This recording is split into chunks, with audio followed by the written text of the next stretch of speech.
सैयदे सालार हैं, सैयदे सालार हैं, सैयदे सालार हैं, सैयदे सालार हैं।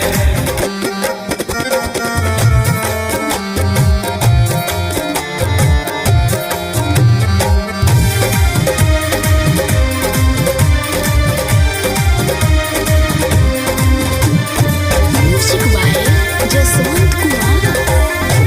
जो भी आए दर पर इनके खाली हाथ न जाते हैं, चाहे राजा हो या भिखारी झोली भर के जाते हैं, झोली भर के जाते हैं, झोली भर के जाते हैं, झोली भर के जाते हैं, वो झोली भर के जाते हैं।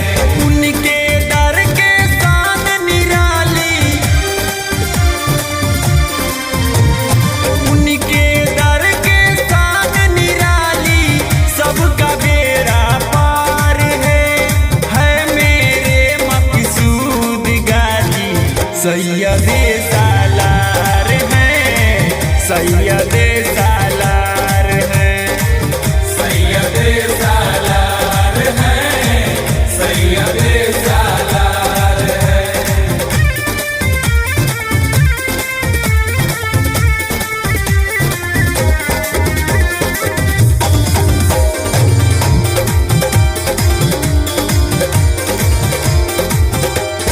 चाहे हिंदू हो या मुसलमान सबको ये अपनाते हैं। गाजी पिया के दर पे जो भी सच्चे मन से आते हैं, सच्चे मन से आते हैं, सच्चे मन से आते हैं, सच्चे मन से आते हैं, जो सच्चे मन से आते हैं।